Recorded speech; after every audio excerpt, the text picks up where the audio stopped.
Did you get my computer?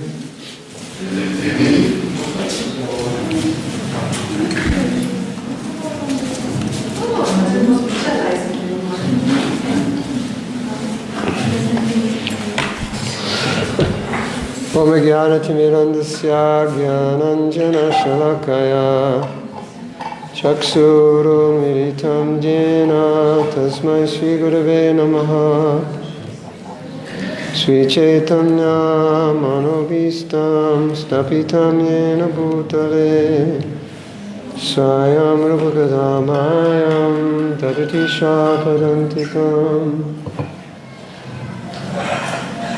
Shri Krishna Chaitanya Prabhu Nityananda Shri Advaita Gadadhara Shivasari Gaur Bhaktivinoda Hare Krishna, Krishna Krishna, Hare Hare, Hare Rama, Rama Rama, Hare Hare.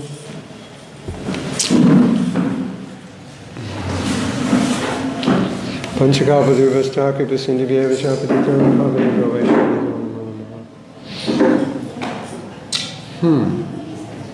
Vaishnavisam. Hold on.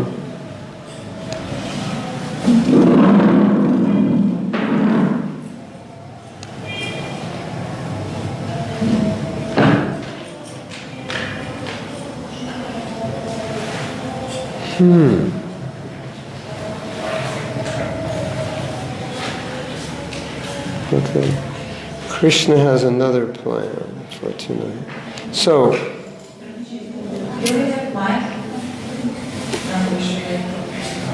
if we plug that in, I can just talk loud.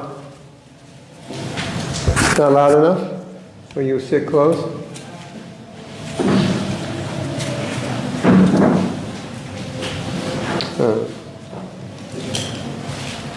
Okay.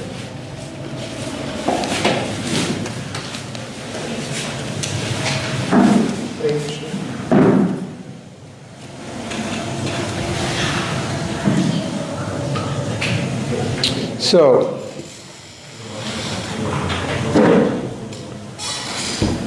Srila Prabhupada set many examples for us.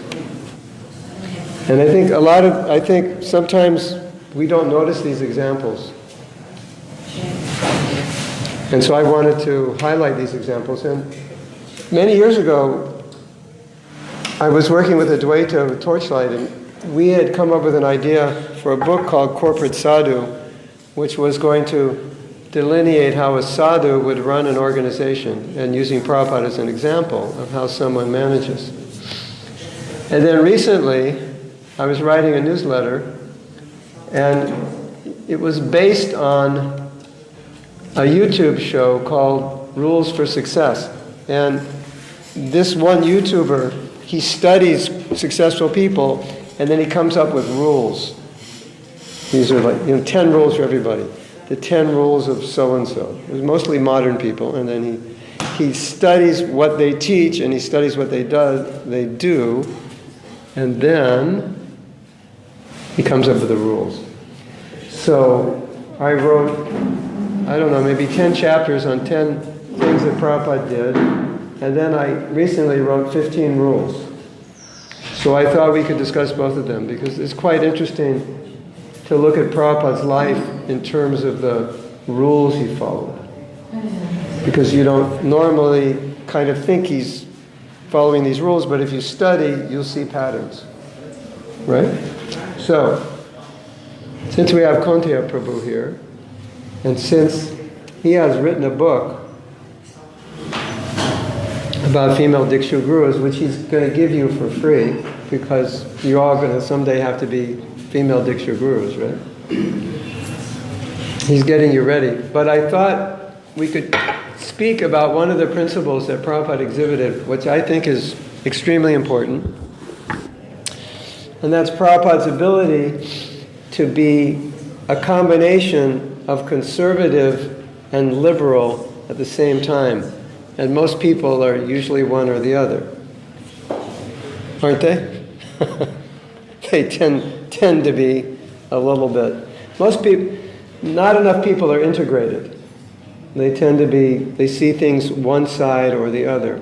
And my experience with Prabhupada is that he could give a talk which was so one-sided, but he would either end it with the other side, or the next day in class he would give the other side. And I witnessed this as a young devotee, these like classes on, the classic class on the nature of Grihastha life, and the troubles and the values of Brahmachari life, and then, but if you're Krishna conscious, Grihastha, etc., he would always balance it out.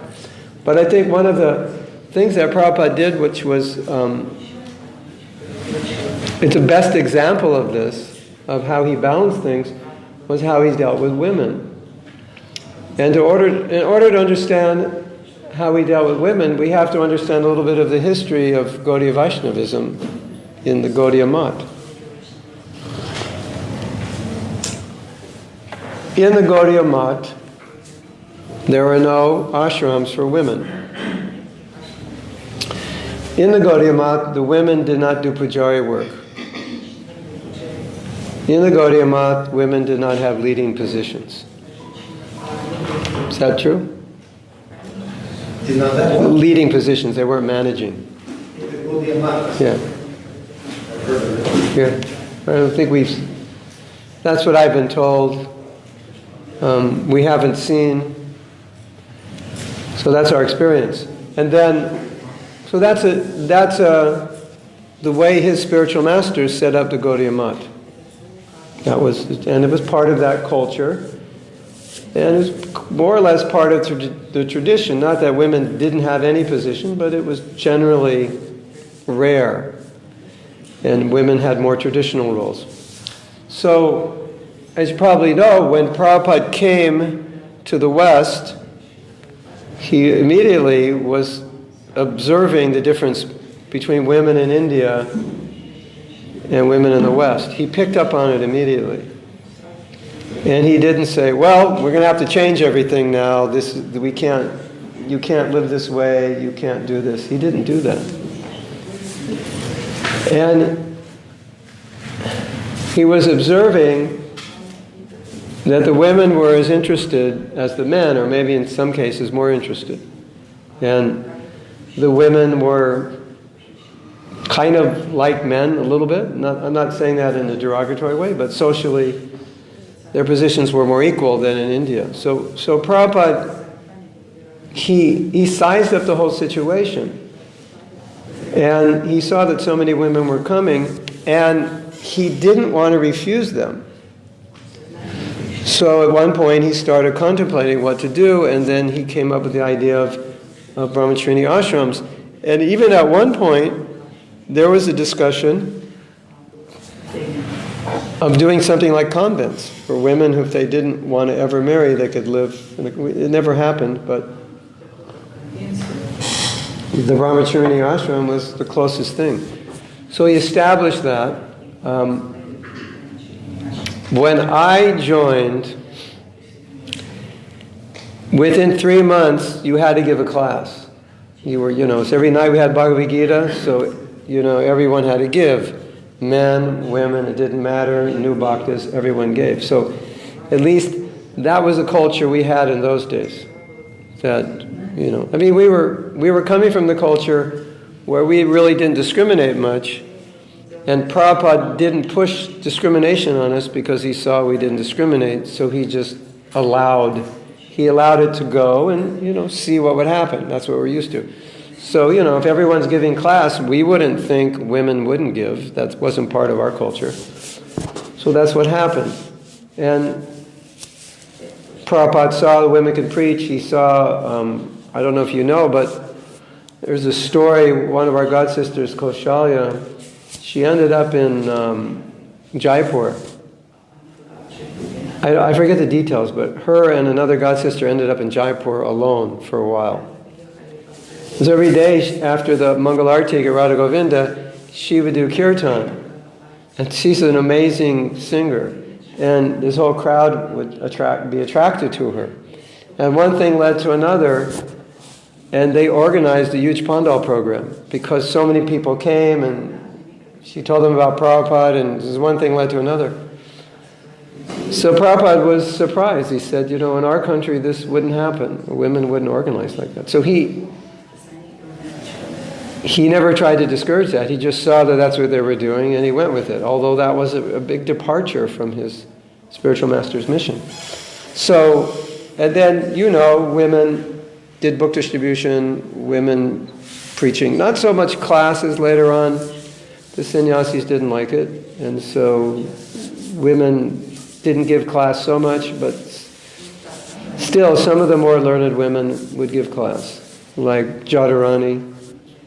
She would give class in Los Angeles, like as often as any man, because she was good. Actually, she was better than most men. So they let her give class. So it was toned down a little bit, but in general, Prabhupada facilitated the women, and we had women's parties without any men that were traveling, distributing books, and sometimes we had men. That actually turned out to be a problem. It was actually the men who were supposed to protect them did not protect them, but they exploited them. So it was actually better they didn't have the protectors with them. And so you had women traveling and distributing books, and it worked out somehow or other. And I heard an amazing story 2 days ago from my godsister. And it showed Prabhupada's concern about women. And before I tell you, I want to express my realization that because women were coming, Prabhupada's heart and Prabhupada's mood was, I can't refuse them, even though that's what my spiritual master did in that environment, in that culture. Because all the women were married, so they had some security. But these women didn't. They were just coming single, right? And even one time the GBC were complaining to Prabhupada that we have single women living in our temples, and we have to take care of them. And we don't want to allow them to live in the temple, which is a practical decision, managerially. It costs money and so forth. And Prabhupada said, they've come to me, I can't refuse them. And he said, just organize 2 women, take care of all the kids, and all those women can do service. There'll be a nursery, and they'll all do service. And so, in his response to the GBC, he was saying, I can't refuse them, they've come. And then, I don't know if you know this, but there were a lot of bad things going on for women, and that came up in, maybe it was 1975. So one of the leaders of the movement, he suggested at a GBC meeting that in order to keep our men strong and pure, we should send all women, existing women in the movement, and all women who join later to Australia. There shouldn't be any women anywhere else in ISKCON. So, don't just try to understand. The whole GBC approved that. So you just could understand the mentality, right? It's amazing. But it happened. Maybe you know the year that happened? It's either 75 or 76. One of the. If it's 76, it's better, because this story I'm going to tell is in 76, and it makes more sense. So anyway, the way the story is told, they read all the resolutions to Prabhupada because he has to approve them, and when they read that resolution, he just said, and they knew that was like, they just immediately understood that was. And they said, and Satya Maharaj said, so Prabhupada, we shouldn't have that resolution. And I'm not sure if Prabhupada said anything, or at that time he said, no, I don't think he's, anyway, they understood it was bad.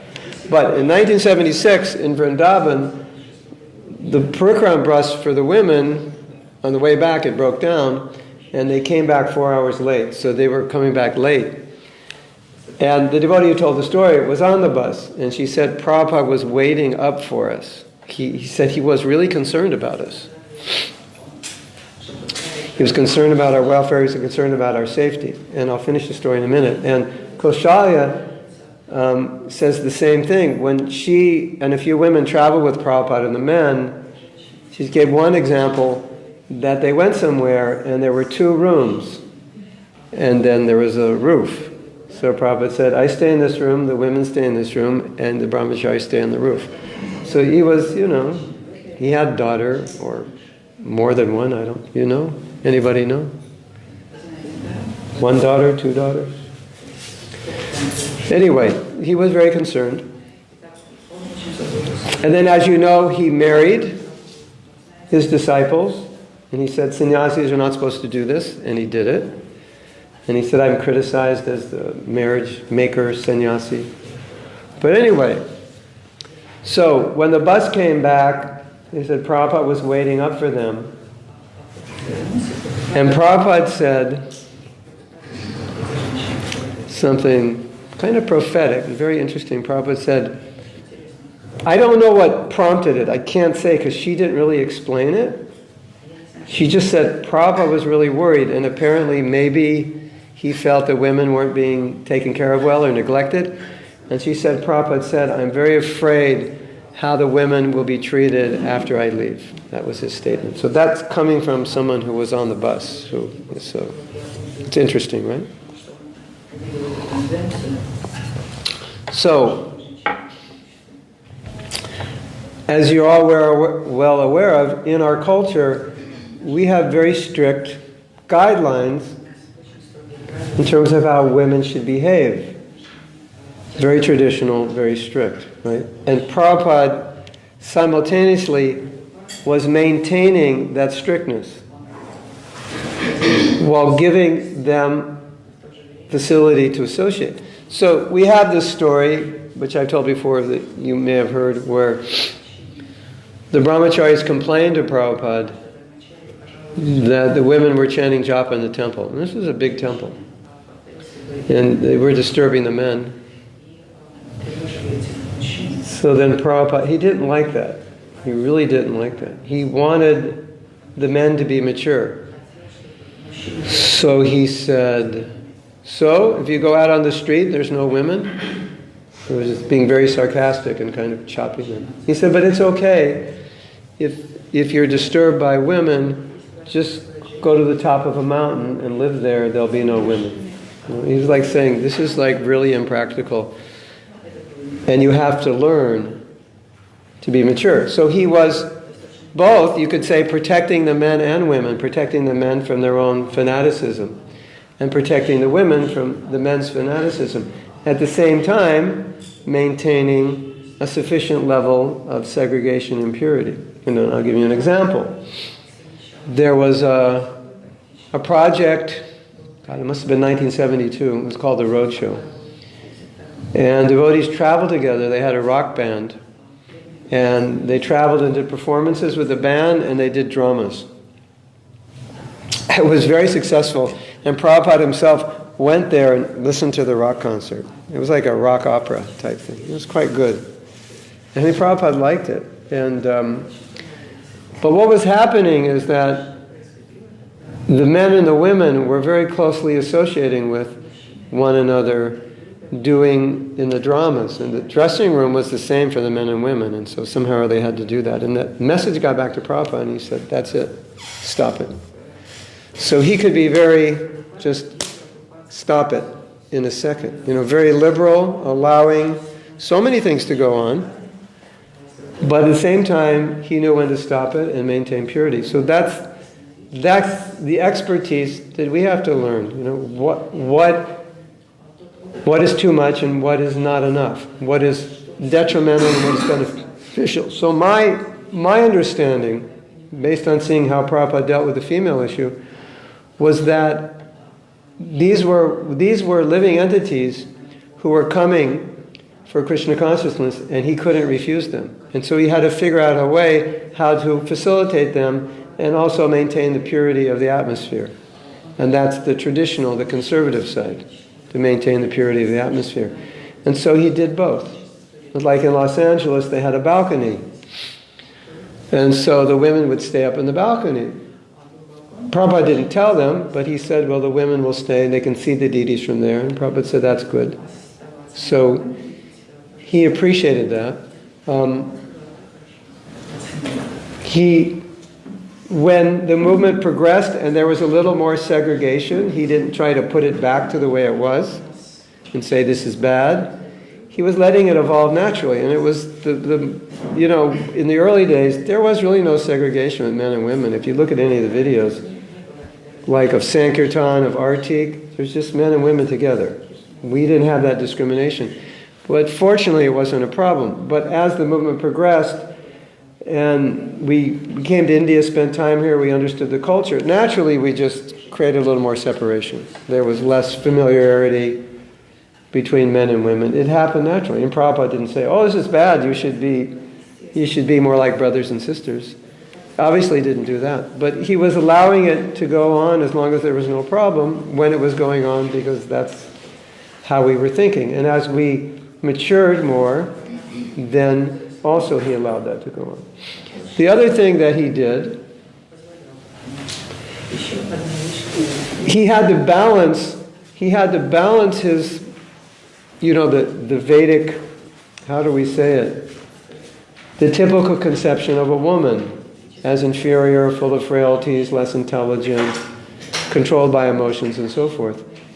He had to somehow balance that, otherwise women could become quite discouraged or lose their self-confidence. And I've actually seen it. If the men were too down on the women, very talented women lost their self-confidence. But Prabhupada never dealt with them that way. So there are many, many instances in which women came to Prabhupada and they asked him about this. Are women less intelligent? And of course Prabhupada would say, yes, if you think you're a woman, then you're less intelligent. And sometimes they would talk about women's frailties, like Chanakya Pandit talks about the frailties of women. Twice is this, 4 times is this, 6 times is this, 8 times is this, And when those discussions would come up with Prabhupada, he would say, but you're not a woman, you're a devotee. It's different. So he would balance it. And we have seen in our movement that some men are not good at balancing it, the way Prabhupada did. And so you always have this danger when you're presenting something traditional, if you don't balance it, it creates problems. So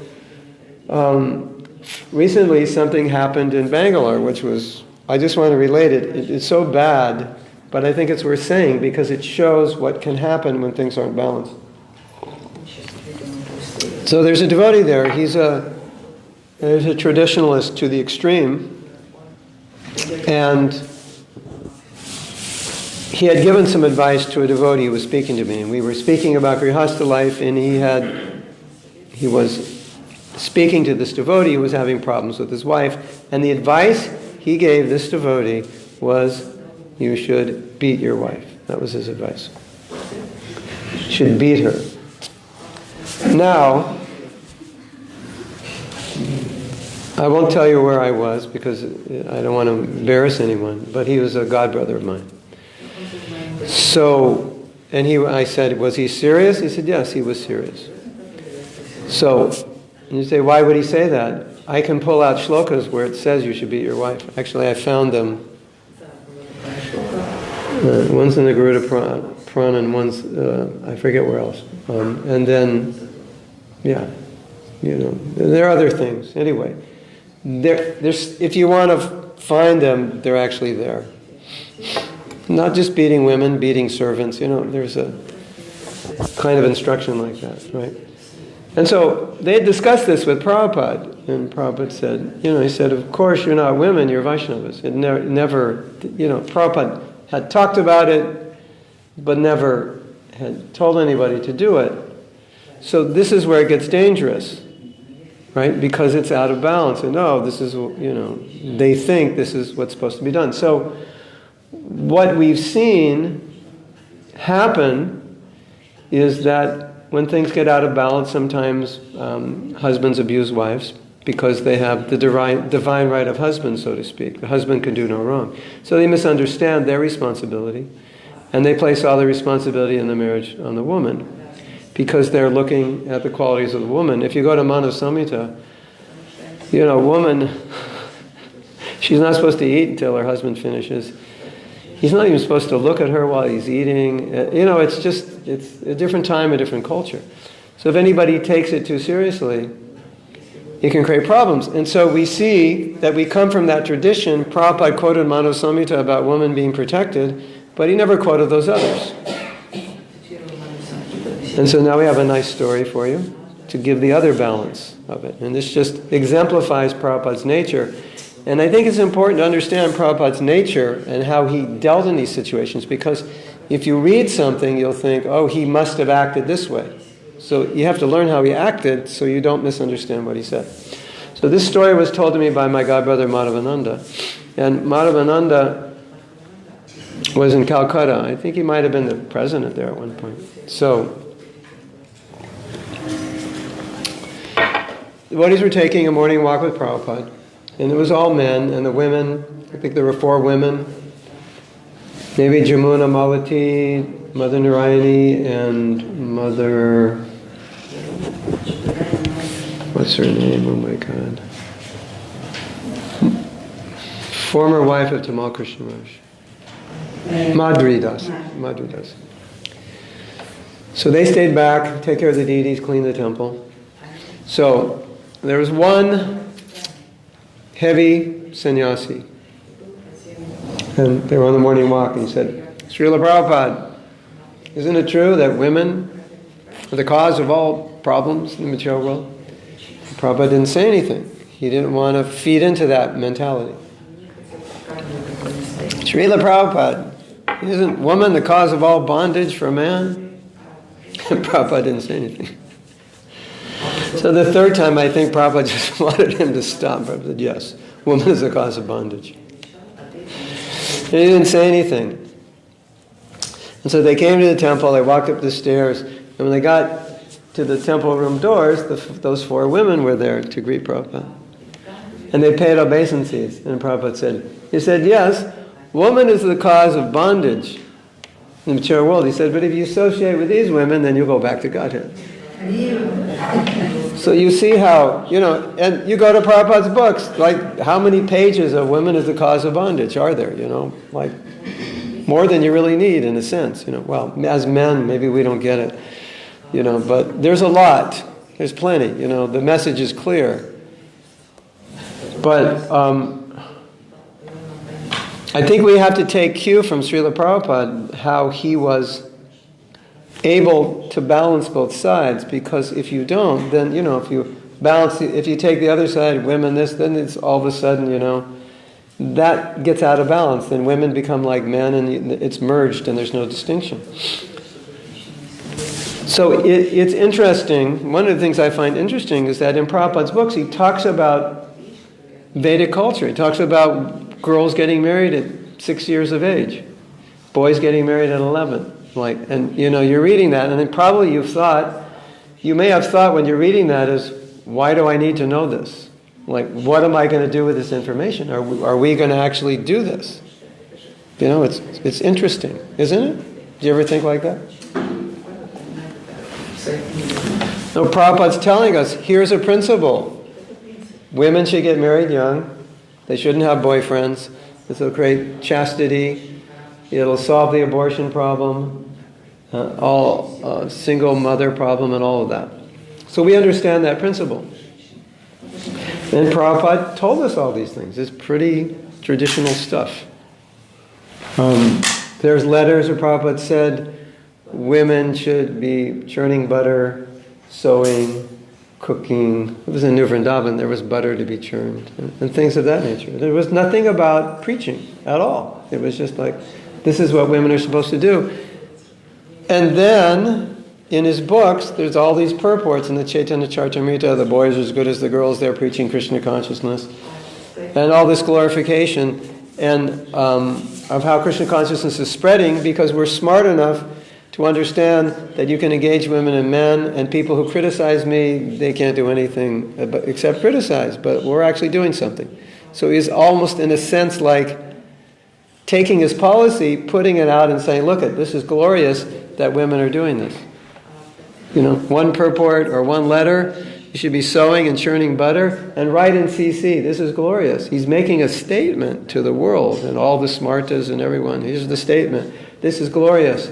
The women are going out and preaching. When in Vedic culture would a woman go out on the street and go up to men all day? Never, right? And that's what the women were doing all day, talking to men. Right? You've done it?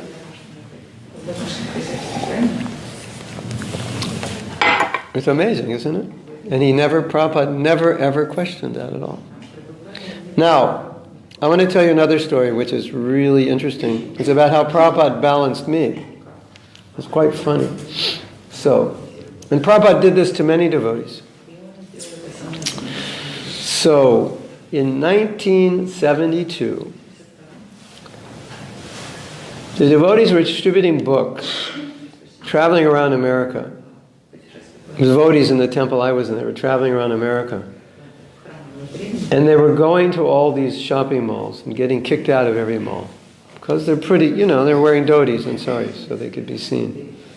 Mostly brahmacharis. So they thought, we're getting kicked out because we can be seen in the crowd a mile away. Why don't we just put on wigs and regular clothes? So the security won't catch us. So that's what they did. So the security didn't catch them. And what they found out was that because they were wearing regular clothes, when they'd say, "Excuse me, sir," "Excuse me, ma'am," people would stop. But in the dhoti or sari, "Excuse me, sir," "Excuse me, ma'am," they would just, no thank you. They already knew what you were doing. So book distribution was increasing. That's how plain clothes started. It wasn't somebody thought, don't dress in a dhoti or sari. It was an accident. It was to avoid the security. So then they started doing that. And they thought, well, this is a good idea. And so it started catching on. Then, true to ISKCON's nature, controversy. This was like a change. We've never done this. And so then conservatives, we can't do this. We're becoming hippies, wearing wigs and karmi clothes and like this. So this debate's going on. So the person in charge of BBT said, Prabhupada, if you don't want us to wear plain clothes, we won't. We're not attached, he said, but if we can't wear plain clothes, then our remittances to the BBT will be cut 50%. As soon as Prabhupada heard that, he said, wear it. He was like, wear it. And in Prabhupada's own life, they were going into an airport and there was a question whether he could get in wearing a dhoti or not. And I was told by the devotees who were there, Prabhupada said, I'm prepared to wear regular clothes if I have to. But Prabhupada was resisting doing it. He said, if I have to, I don't want to, but if I have to, I'll do it. So anyway, what happened after this is everybody started doing book distribution in plain clothes. And there was a group of us in San Diego, and we thought, this is a compromise, it's watering down, you have to stay pure, wear the dhoti. You just have to know how to do it in the dhoti, and we're going to show the movement you can do it in a dhoti and a sari. They were both men and women. And so we did it. We went out Christmas marathon, and we did just as good as the devotees. And we wrote to Prabhupada because we wanted to say, prove it. Say, okay, Prabhupada, we did it. And we were so puffed up, we thought, Prabhupada's going to write a letter around the movement saying, San Diego, they're wearing dhotis and saris and they're doing just as good as you. Why this compromise? And we were full of ourselves. We were like, yeah, we did it. We broke through. This was a big contamination in ISKCON. So Prabhupada writes us back a letter, and we're like, we get the letter and go, okay, here it is, So Prabhupada said yes, if you feel more comfortable distributing books in a dhoti or sari, you can wear that. That's total 180. If you feel more comfortable in the dhoti, it should be, if you feel more comfortable in pants and shirt, it should, right?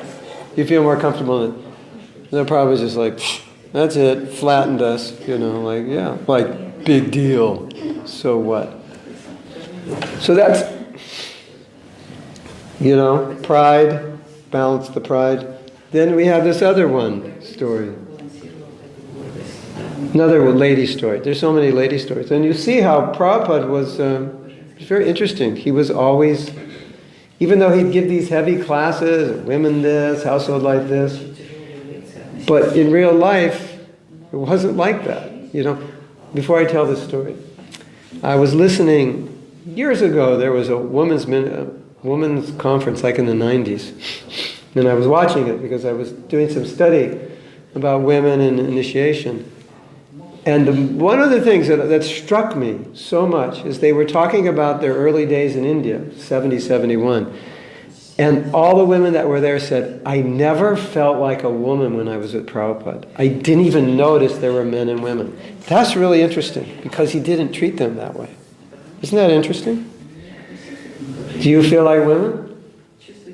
Like as soon as you joined ISKCON, you probably, in the first week or two, women over there, Isn't that interesting? Is that true? You feel like a woman?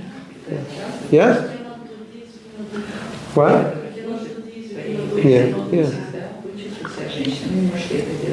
I'm not saying that your temples or anybody's bad or wrong, but I'm just saying, obviously nowadays, you feel at least a little bit like put in your place. So I thought that was really interesting that they were saying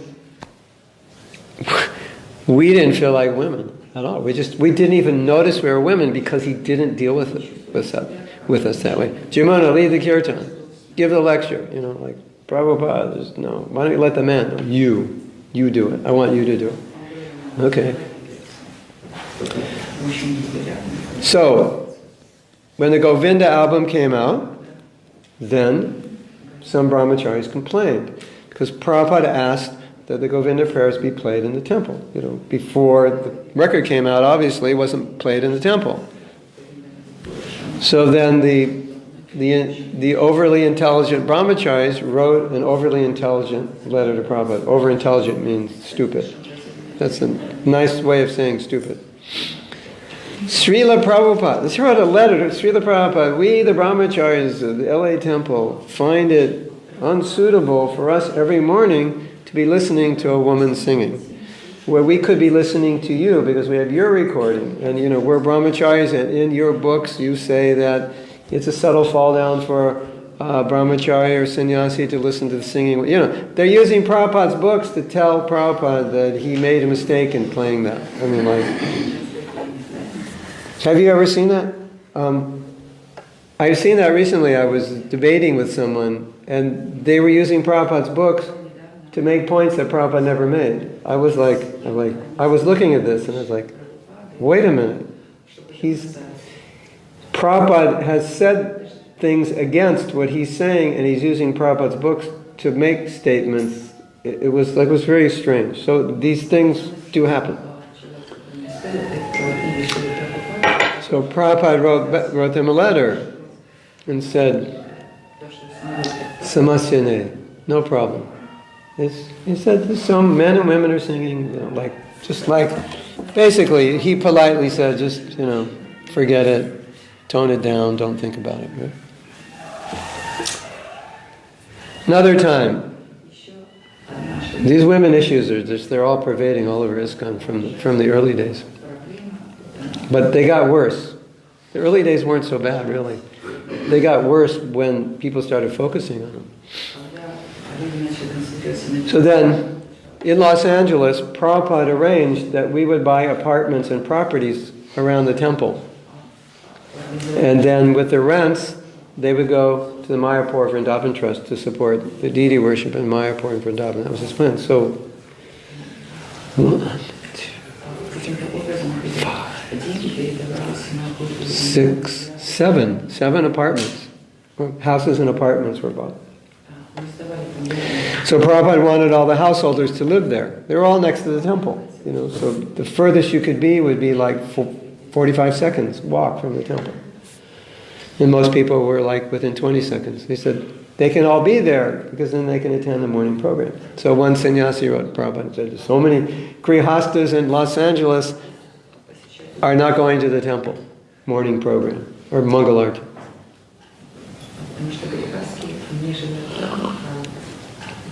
Who knows what Prabhupada told him? Anybody know? Who could imagine what Prabhupada might have told him? Try to imagine. No, I'll give you a hint. It's a sannyasi thinking about grihastas. Hint, hint. What do you think Prabhupada said? You're a sannyasi. Stop thinking about the grihastas. You know, it was a perfect lead-in for Prabhupada to, yeah, grihasta life is bad, you know, this and that, you should be so happy you're a sannyasi, preach to all your men never to get married. It was a perfect lead-in, right? And what did Prabhupada do? Stop. Now, there's a funny story. Prabhupada once asked Shyamasundar, he said, Shyamasundar, why are all the grihastas in Maya? You imagine Prabhupada asked you that? What would you say? What would you say? Prabhupada asked you, why are the grihastas all in Maya? What can you say?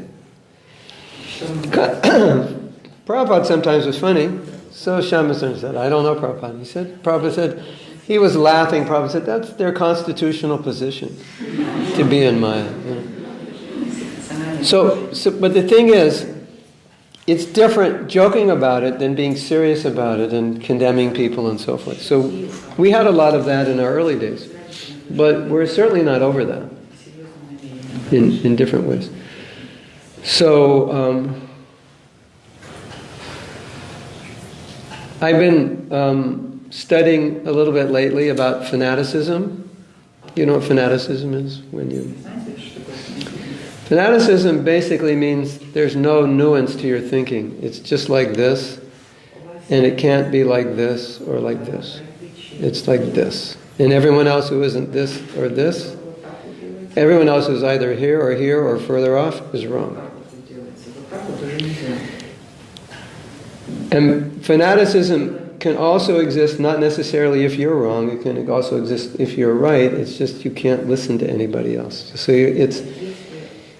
I would say, one aspect of it, it's the inability to be nuanced. Nuance means to see subtleties, like different, you know, like this is blue, but it's almost black, and some of you, and that, what you're wearing, is that black or almost, is that blue or black, your sweater?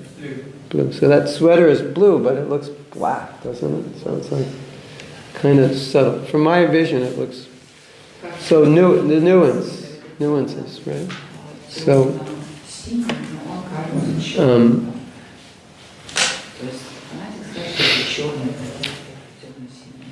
now, fanaticism can cause schism, right? Yes? Because you're wrong and I'm right. And you're telling me you're right and I'm wrong. So then there's no middle ground, right? So one of the things that I noticed with Prabhupada, anytime there was a schism developing, he stopped it. That was like he could compromise around it, but he would do anything to stop it.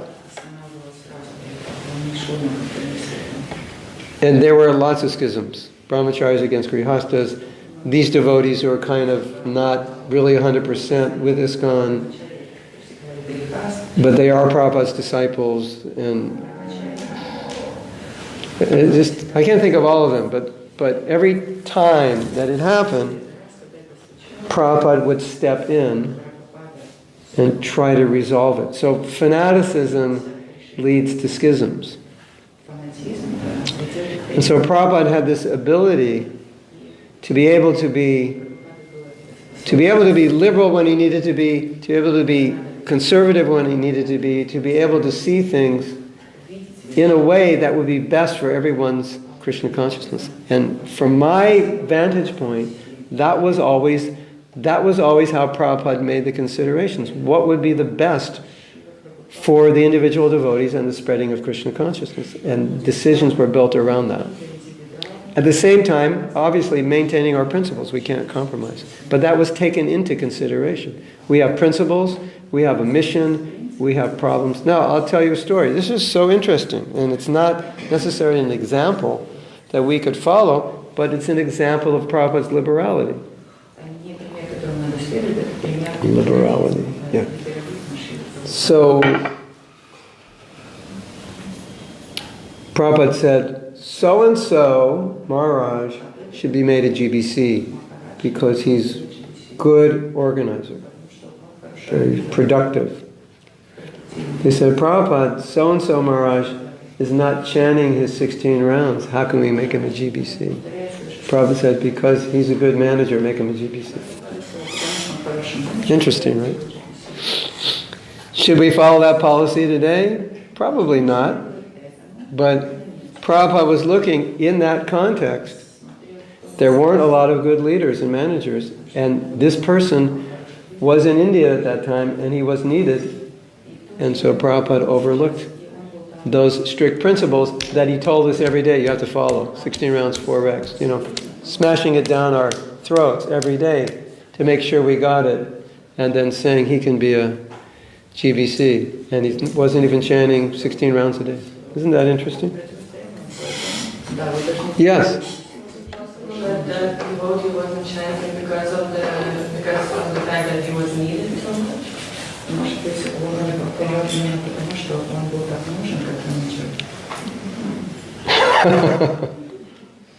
I mean, he was busy, for sure. So, and I also, because Prabhupada was like a father, that was a way to give him enthusiasm. Yeah, definitely. He can improve. Definitely.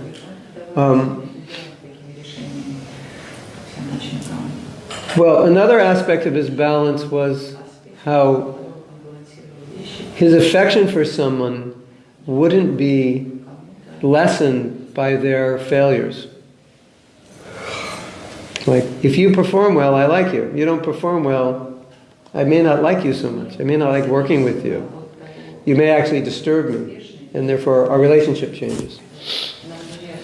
So if somebody failed in something, even failing by giving up their sannyas, it didn't change the relationship. His relationship wasn't based on their varna or ashram or their skill set or their ability.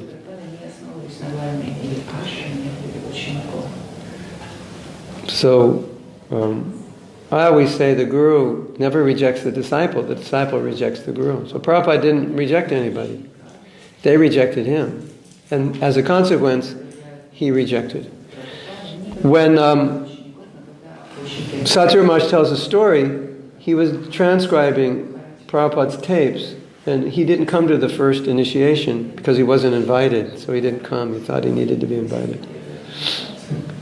And then the next day he came, and Prabhupada said, "Why aren't you coming?" And he said, "Well, I wasn't invited." And he said, "Well, I'm inviting you. There's a wedding, I'm inviting you," something like that. And so Satyam Maharaj was saying is he wanted reciprocation from Prabhupada. Like, if you invite me, I'll come. And Prabhupada said, "No, don't think like that." He said, "I will love you if you love me."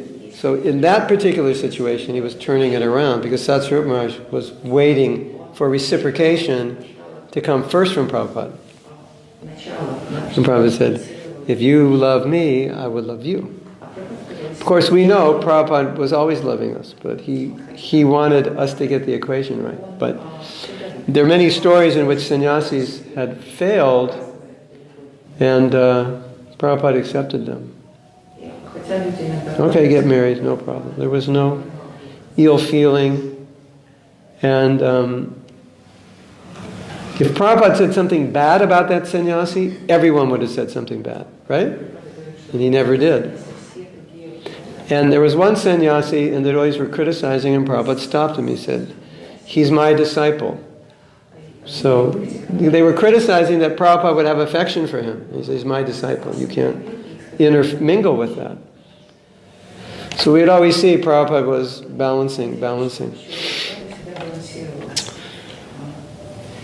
And the reason I think this is important for us is because if we don't learn how to do this, we're going to have a weird movement. Or maybe we already do in some places. Yeah. I'm saying that half jokingly, but half truthfully, because, we're all in the movement, so we know that tendencies in a religious organization it can create, or any ideology can create a tendency towards fanaticism. Right? Yes? So we also have to learn how to be strict, traditional, and balance it with liberality and openness and acceptance without judgment. Because what's happening in many places in our movement, in the name of being strict, we're judging people in a way that makes it difficult for them to be devotees. They feel somewhat there's something wrong with them if they're judged. And so you have to be careful.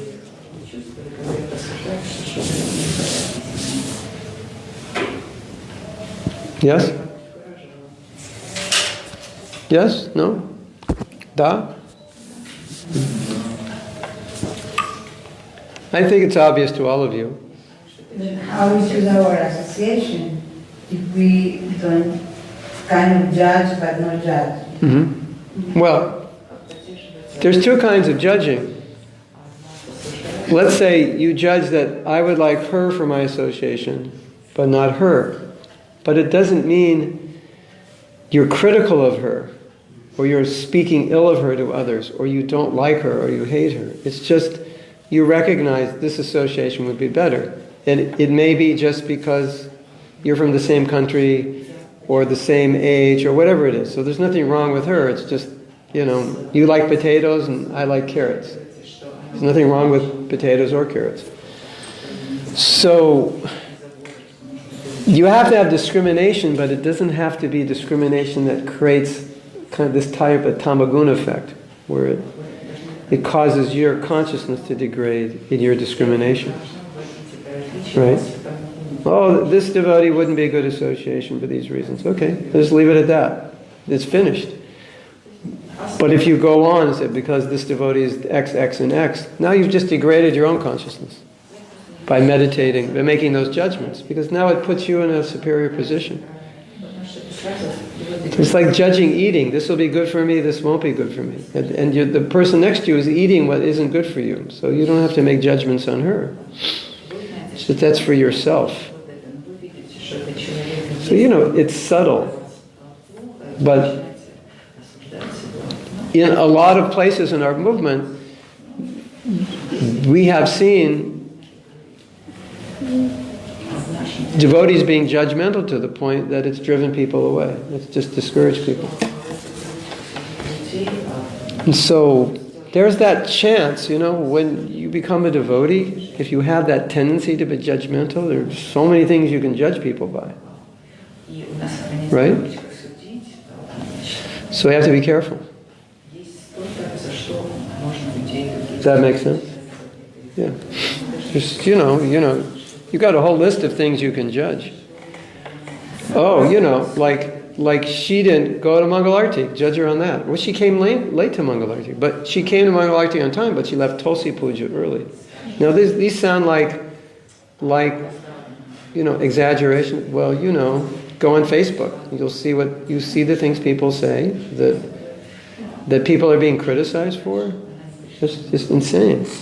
So, it's like some people are expecting, white sheets without spots. They're expecting everyone to be like Prabhupada. And then they're judging people on that basis. So you have to be careful.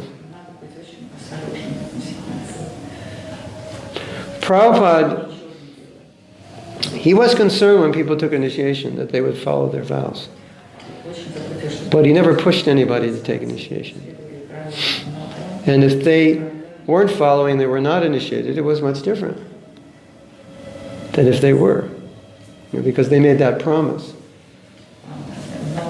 So he was accepting and open. Come as you are and advance at your own speed. But if you're going to make that jump and commitment, then things change a little bit. Then he would become strict. But it's for the guru to make that judgment. And it's for us to try to help one another. Like you can judge compassionately. Oh, this devotee, they're not coming to Mangalarti. Maybe I can talk to them. Or you can just judge them. Oh, what's wrong with her? Right? So, how your judgments how they come out will depend on you. Yes. I've been discussing last week about my daughter and her association. When you think about, My daughter and her association, Oh, yeah. I already, yeah, past that point. yeah, trying to control her. Yeah, yeah. You want to say something on fanaticism? You must have some thoughts. Me? Yeah. I like one definition of fanaticism. It's not Shastri. It's one of those popular wisdom. It said to double the effort after forgetting the goal. Yeah. I have to repeat that. One definition of fanaticism is to double the effort after forgetting the goal. Yeah. Yeah. And to be passionately fanatical about something that everybody knows is not true, except you and your small group, or even has been proven to be wrong. I think the danger of fanaticism is that it makes wrong things appear to be right. And what I'm personally concerned about is like we have, it's like we have this example of Prabhupada being so balanced, yet we can become so fanatical. It's like we don't see the example because we're looking at the teachings devoid of the example. And the teachings, if we're not balanced people, then the teachings can kind of push us to one side or the other. And I think that's, it's something to think about. Yes? It would be kind of easier follow some rules and not to need to handle it. I need to think. Easier not to think? That's a problem. When I became devotee, like 3 years ago, 3 years ago, I had this recommendation, oh, don't associate with these people, these devotees. But I was how it, and I wasn't feeling nice about how it's. Yeah, of course. It's, yeah. Authorities. Well, yeah. Anyway, I'm going to throw it out to all of you that the purpose of this class was for you to reflect on the principle of balance and when you get out of balance.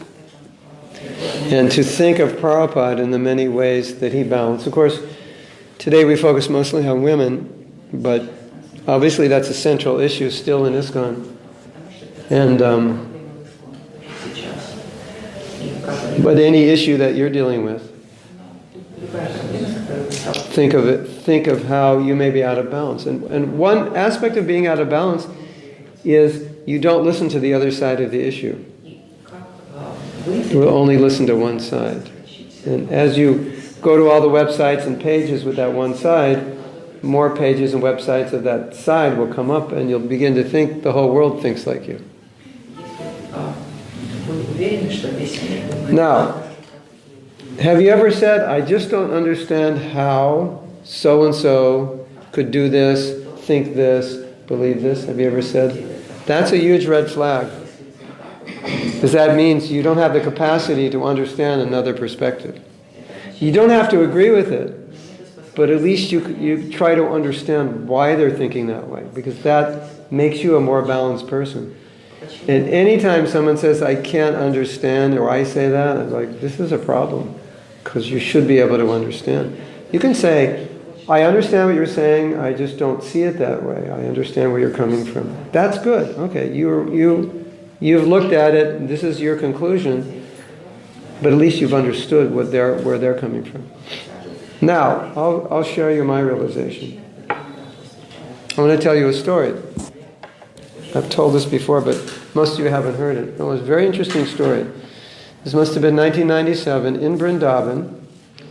The Ritvik theory was it was just coming of age, and it was becoming a problem. Because there were many leaders in India, or some, not many, but some significant leaders in India were behind it. And so they had a meeting with the leaders of India and some of the pandits, sannyasis, because they wanted to hash it out. And so it was a debate whether it was true or not. And it was in Vrindavan, and I was living in Vrindavan, and it was at the VIG, and I was part of the VIG. So I didn't even know it was going on, and I walked by and I looked in the window. And I said, oh, he's here, and I put it all together, because, oh, these are the leaders of India. And then one person got up, and why Ritvik is right, one person got up, why Ritvik is wrong, and they were going back and forth. And the windows were open so I could hear what they were saying. And there was a bunch of devotees actually watching it. So after about a half hour I said, I think they're wasting their time trying to convince one another. I think they should be thinking about what are they going to do, since they're not going to be convinced. Like, where can we go from here? That wasn't the discussion. And to me, that was like, well, isn't that the obvious discussion? Because you're not going to convince one another. So, you're going to face this in your life as a devotee. You're going to run into devotees who believe this way, and you're going to run into devotees who believe this way, and it seems to be two different things. And the skill we have to have is if both of what devotees are saying is valuable, and I'm not supporting Ritvik, but I'm saying if what they both have to offer can be supported with Prabhupada's statements, you ask yourself, is there a place for this in ISKCON? How can we synergize this? Either we allow this to go on, or it works fine within its own context, and you can have another context, or there's a synergy, a meeting point between the two. That's how you overcome fanaticism. And I think that's extremely important. And if we ourselves are fanatical, we can't do that. We won't be able to say, okay, well, I understand what you're doing, it's not for me, but you want to do that, that's fine. You want to, create a community or a temple based on these principles, and people who like that, well, because what you're teaching, I can see it's in Prabhupada's books. I see other things in his books that are more the way I think. So, I think we have to learn those abilities. And I heard a wise statement, and I follow this a lot. Listen to people who disagree with you. Study what they say. Try to understand why they're saying it. It's a really good exercise for being a more balanced person. And if you have a hard time listening, you don't have to believe it, you just have a hard time listening to it, it's not a good sign. At least you should listen to it. Okay, he's saying this sounds really crazy. Just listen why he's saying it. He's not a crazy person. He knows Shastra, he's thinking about this. What is he saying? What are the points there? I just read something yesterday written by the GBC, which was exactly that. It was a synthesis of both sides. And when I read it, I thought, this is like maybe one of the most beautiful things I've ever read from the GBC, the way they synthesize two very extreme sides and to come up with a conclusion, which I think, I don't know if the conservative side will appreciate it, but they did their best. And there were many conservative people in that group. And after I read it, I felt good. I felt like this is like mature. This is really nice that they've done that. They've really taken everything into consideration on all sides and come and synthesize something that reflects the views of people all around. So I think that's important to be able to do that. Otherwise, we'll have a society of fanatics who will attract other fanatics. And we won't be successful that way. I don't think. Anyway, that's my opinion. I'm actually very concerned about it myself. Almost in a sense, sometimes I don't care what people believe as long as they can listen to the other side and consider it. At least that much. And and say, I understand what you're saying because this is your view, this and that. I had a long conversation with a devotee. We had completely different opinions, entirely, on a contentious issue. And everything I said when he wrote back, he said, I want to make sure I have this straight. So you believe this, he repeated everything. Is this correct? Is this what you're saying? You believe this because of this, and you feel this because of that, and because this has happened, you see this. And it's like, that was an amazing discussion. We disagreed at the end, but there was no high blood pressure at all. At all. It was very, it was very, very sattvic. It was just, we understood one another, and I didn't challenge him. I just asked questions. How would you deal with this? You believe this? How would you deal in this scenario? I'm willing, if you can show me how this will work, I'll change my opinion. We have to be like that. I don't understand how it will work. If you can show me, I'd be happy to be shown. I just don't see it. Explain it to me. Show me. We have to be like that. Then we're going to have a better movement, I think.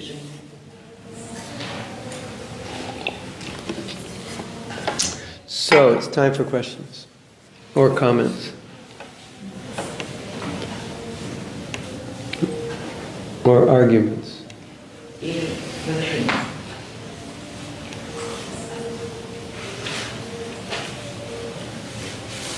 Oh, maybe we have some here. Sometimes they ask questions.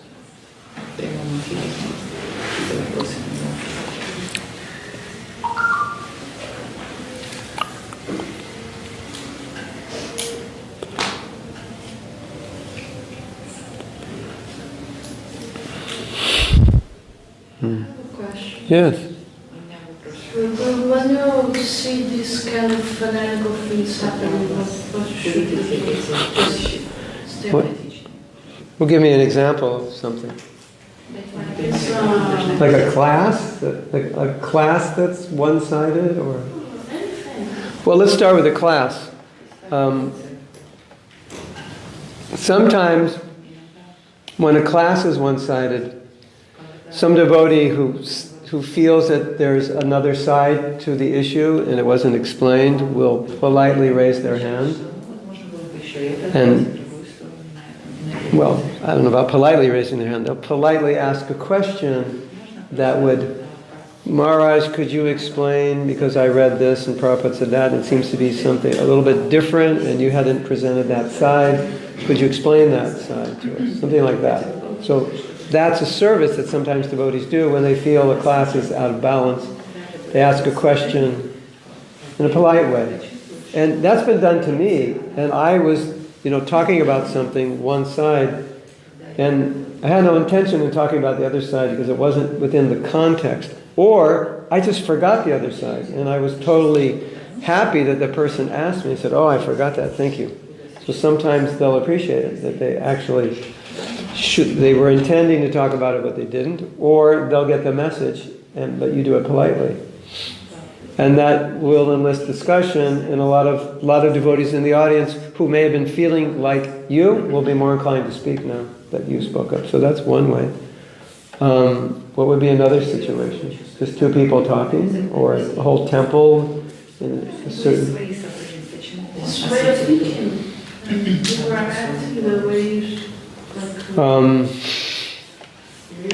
Sometimes if you, a devotee wrote me today, she said, there's a devotee, he's in charge of a bhakti vriksha, but he's controls everybody. He won't let them, they have to ask him permission to read this book, or to go to this program, or go to this temple.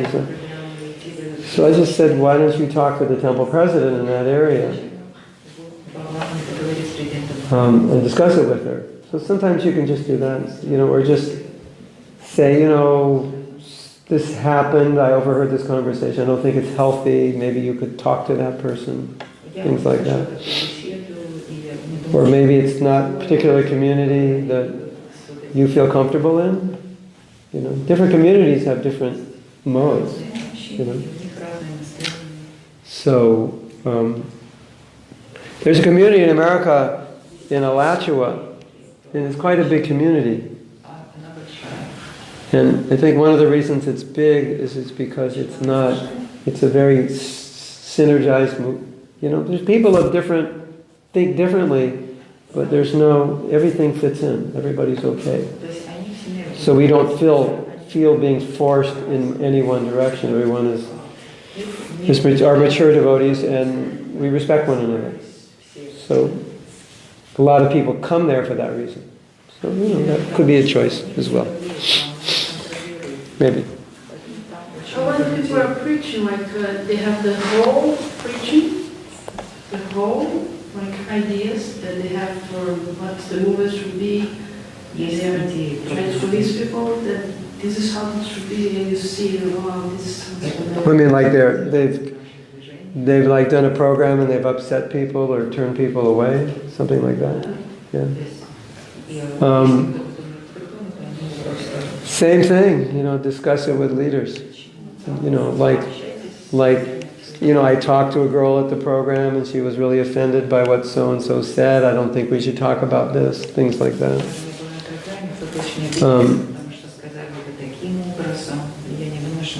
That's all, that's the starting point, just talk about it. Find other devotees who may sympathize with you. You can come as a group and talk to the leader.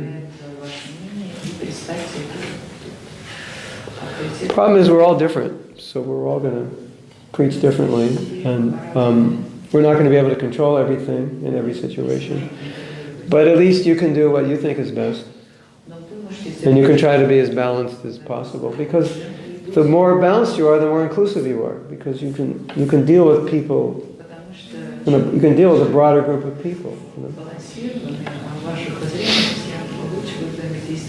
Yeah.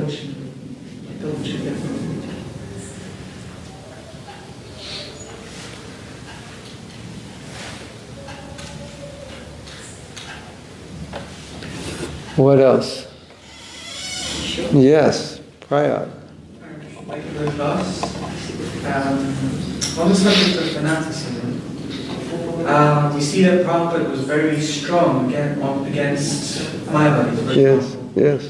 So is it that we can say that fanaticism is okay when applied in certain things, for like Krishna's benefit? Prabhupada once said, "I'm a fanatic." I think Prabhupada meant fanaticism is resolute and enthusiastic.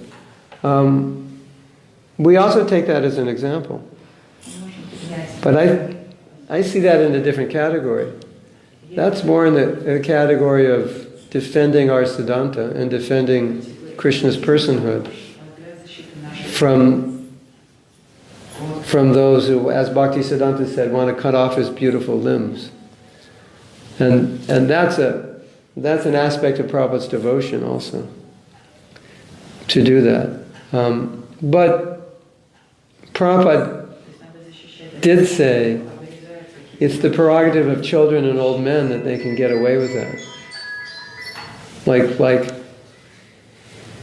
Prabhupada, when he was doing that, he was in his 70s.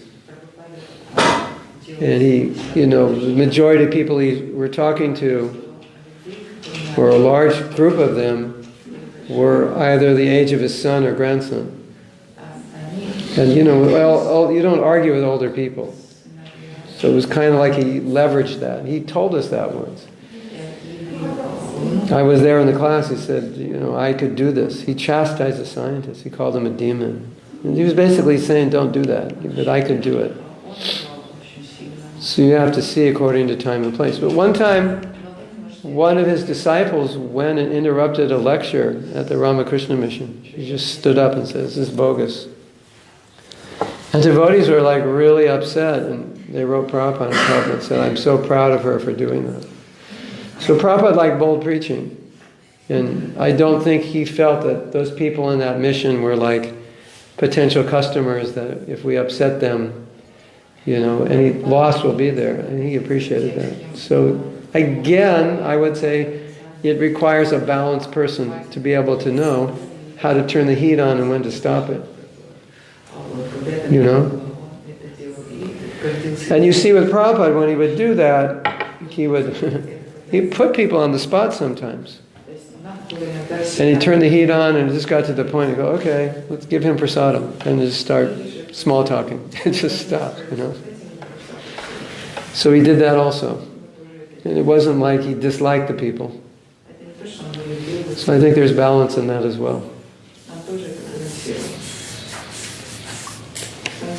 And when Prabhupada was in India, he was heavy, because the people are used to heavy gurus. And so he fit that role perfectly. You'll see lectures and he's screaming. You know that style of lecturing where you scream. But sometimes he would, not always, but sometimes. You're Indians! Why are you copying America? Why are you after technology? This is your culture. You teach this culture! And he'd be like that, you know. Just like. And I think he knew if he didn't do that, they'd never get it. They would just go, if he was polite, they'd go, oh, very nice. And then they would just go back and nothing. So he was also, you know, a judge of time and circumstance. And sometimes he did things for reasons we can't understand. Where he would do things that we would, like today, we would never do. Why is he doing that, you know? Prabhupada argued on stage in front of like 10 or 20,000 people with somebody. Some West American person was arguing with Prabhupada. And he asked a question, and Prabhupada asked him a question. And the boy said, I asked you first. Prabhupada said, you answer my question first. You know, he was asked a question about a guru. He said, no, I asked you. He was arguing in front of 10, 20,000 people. And everyone's like, Prabhupada, why is he doing that? And Prabhupada was asking about a guru, and Prabhupada was trying to teach him, you have to surrender to a guru. And that's why he was doing that in front of the audience. And some people complain, why your guru did that and this. So Prabhupada has his reasons, you know. What can we say? But you know, you can't imitate it. Prabhupada says that you can't imitate when you preach. You have to preach according to your advancement and realization. You have to know what you can do and what you can't do. Don't go preach to Jagai and Madai, because they'll kill you. Jagai and Madai are so funny. They tried to kill Takaharidas and Nityananda, you know, they ran after them, but they were so drunk they just collapsed, right? They collapsed, they just like fainted, you know. And then they kind of came to consciousness, and they were so angry that they didn't catch him, they started beating up one another. So that's, you know, it's like pulling the hair out of one another, slapping, cursing. That's what they do. So, you know, we don't recommend preaching to people like that. Who will just, if they don't like you, they'll kill you. And that's it. But they did it. And in that story, Prabhupada said, Nityananda could do it, you have to know your capacity. Can't imitate it. So I think we need to be, you know, you need to balance it. Sometimes we have to preach strongly, but we have to balance it with love and affection and see what the result's going to be. It's like, for example, I taught a class tonight, right? You might say that was a good class, but what determines it if it's a good class? Not that I spoke well, but that you got something. So if you didn't get anything, it wasn't a good class, even though it was. Let's say theoretically it was. But if you didn't get anything, then it's not a good class. So in the same way, I could give this fantastic lecture to the public. I can chastise those who need to be chastised and quote the shlokas. But if the result is that no one wants to be Krishna conscious, then you can't say that was a good lecture, just because, you know, I said the right thing. And Prabhupada wrote that to one of his disciples. He said, you know, you have to preach the truth, but he said, it's not your great credit that you're heavy and you expose people and they all go away. So, but it's like if somebody's telling you Krishna's a light, or he's a blue light in the universe, you know. For someone who loves Krishna, that's like he can't hear that. So just naturally out of love he gets angry. Yes? Yes. How do you deal when let's say there is a senior devotee in the community, and to that devotee the rules are like about relationships, and he's kind of harming the whole community. The devotee is what? That devotee, like he's so... Like a senior devotee? Yeah, he's like in a position. Leader. Yeah, and then he follows the rules so strictly, and the rules are like or the relationship, like. Oh, he follows rules in a way that harms relationships. Yeah, it harms the mood of the attachment. You know, just, Give an example. I don't want to get into details here. You know, we have the Indians here. They'll know who you're talking about. So your question is how to deal with that? Yeah, how do we like Deal with him or deal with it personally? deal with the situation where we are younger devotees and we cannot like say something, you know? No, but you can say something. You just have to know how to say it. Like, you have to know how to say it without it coming off as a criticism. You just say, you know, we can't do this. This is not help. It's not, I understand you're trying to motivate us, but it's actually having the opposite effect.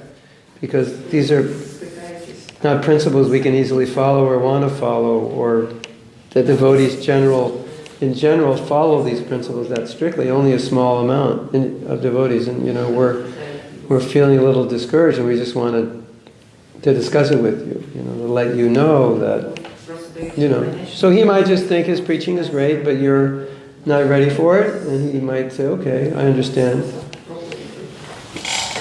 If you present it humbly, then it might, you know. The thing is, okay, this brings up a whole other question.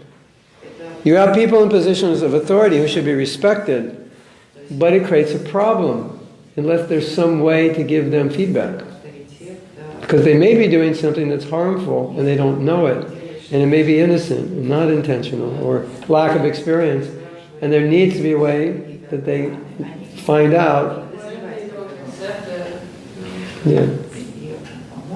But it exasperates if they don't accept it, it just then characterizes the problem. That we need to be able to have systems where leaders can get feedback on how effective they are. Like if you take a course here, at the end you fill out, you know, the teachers need to know what were my strengths, what were my weaknesses. If let's say every year a teacher's teaching and there's a certain part of the way they teach that nobody likes, it's good that they know that so they can change. So, what to do if they don't accept it, that's another issue.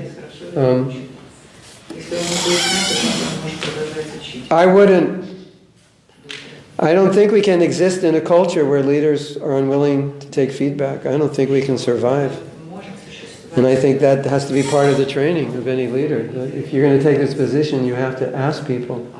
You always have to ask the people under you. What am I doing that's not good? What can I do that's better? What do you need? You know, it's difficult because, like, generally disciples are not going to tell their guru, well, Guru Maharaj, you know, if you didn't do this or did that.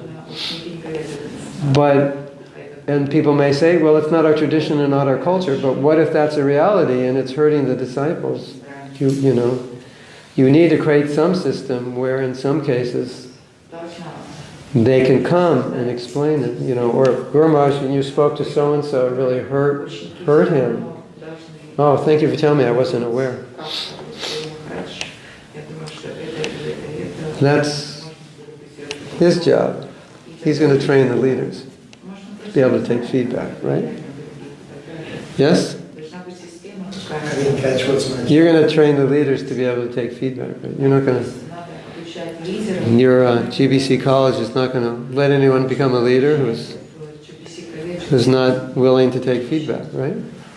There's some system of communication, right? Well, you're a member of the Sabha, so that's like an initiative to fulfill that function. Yeah. I don't know how many here know about the Sabha. Yeah. So there's a group of us who are the GBC created to give feedback back to the GBC. It's not personal, but it's the mood. At least wherever I go, if I have any authority over leaders, I would demand that of any leader. Because that's one of the very difficult areas of our movement. When you have a problem And it could be easily solved by discussing it with the leader if the leader was just open to listen to it. Which some leaders are. It's just their nature. They want to hear and they want to resolve it. But if some aren't, it makes it hard for you. And then they suffer because it's hard for you. And then you're not enthusiastic, so then it makes their job harder. Right? So, it's important. How, I can't say in your situation, but you can try it and see what happens. You just have to be very humble about it and respectful.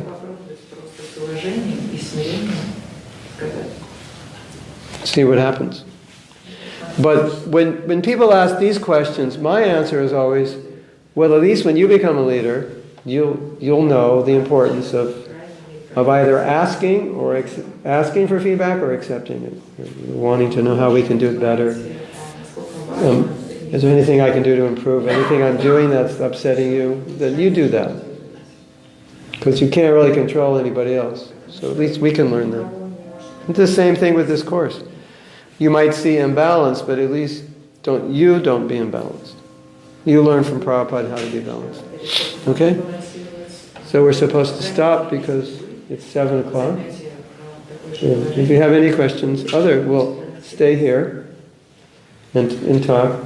And Gaudiya Prabhu has brought us, you want to tell about the book a little bit? The great book at the end of the door. This is a book entitled Srila Prabhupada Warns Women Diksha Guru.